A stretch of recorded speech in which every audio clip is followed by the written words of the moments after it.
Hi,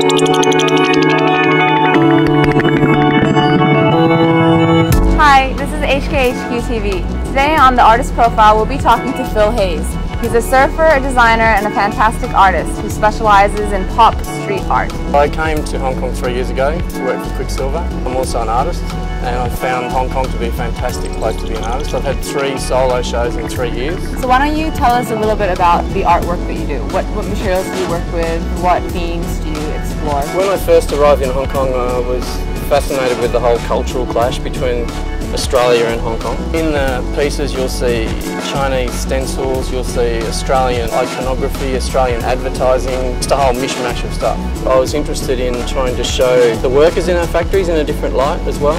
When you walk into a factory for any company anywhere, you're faced with thousands of people on machines, and you don't actually see them as people. So what I was doing was photographing individuals and turning them into an artwork and discussing with them about their life dreams and trying to make them as individuals rather than just a factory. This guy was one of the workers in our factory in southern China. He was a machinist. Basically I just went in there and talked to him, asked him a few questions.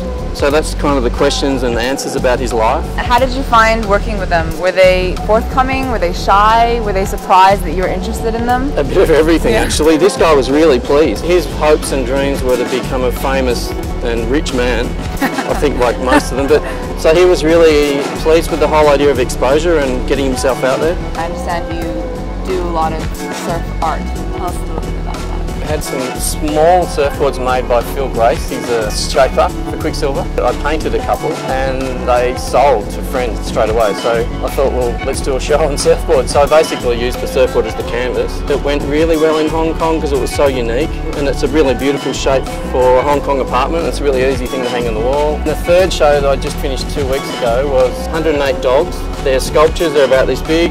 I made one and took it to Bali, had it carved, came back and showed the gallery, and they said, oh, well, let's do more. I originally did 30, they wanted to do 101. So then I took one to China and had it cast and started painting them. Some friends saw me painting them and said, can I do one, can I do one? It just grew and grew. So I ended up doing 69 myself, and the other 40 odd were done by friends and acquaintances that I met in Hong Kong. It ended up being a really eclectic show, showcasing the talents of lots of local Hong Kong artists. When you look out there at Hong Kong, it's just such a mash of people and culture, and just so exciting and a mess but also beautiful. So I was trying to create that with my art as well.